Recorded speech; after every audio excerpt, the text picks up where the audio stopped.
જાગાતા એ વિમલ ચાલુ કરી. ના ભાઈ ના, જાગાતા બિચારે ક્યાં વિમલ ખાય છે.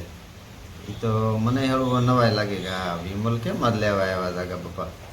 મેં વળી પૂછ્યું તો મને કે આ ચોમાસું બેસી ગયું, વરસાદ ચાલુ થઈ ગયો તે છોકરાઓ ભાઈઓને કે હવે સેલી વેલાની કેરી લઈ આવી ગયો નહીં.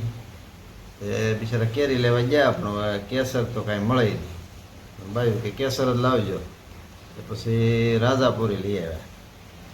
રાજાપુરી લાવીને કે હું તો ટીવીમાં ઘણી દાણા છોકરાઓ જોતા હોય તે જોઉં છું. બોલો વીરુભાઈ દેવગણનો છોકરો ઓલો અજય અક્ષય કુમાર નથી બધા કહેતા દાને દાને મેં કેસર કા દઉં. તે વિમલ મૂકીએ તો રાજાપુરી થઈ જાય કેસર.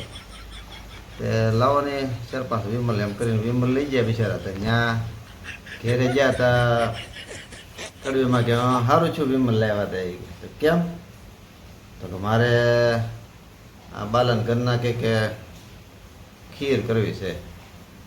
તે ખીરમાં કેસર તો નાખવું જ જોઈએ. આમાં કેસર તો આવે જ છે. જાગે બાપુ કે તને કોને કીધું કેસરનું?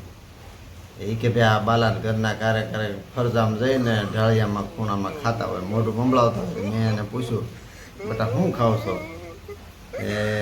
એ કે બા કાંઈ નહીં, એ કે કેસરના દાણા છે.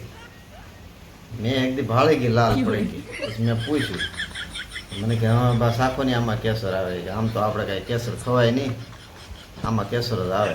એ કે હું ક્યારેક શાકતી મને આમ મોઢામાં હું કરીએ ને તો એ કે આમ શેવડા આવે. તે મને એમ શું ખરું આ કેસર તો આમાં આવતું જ છે.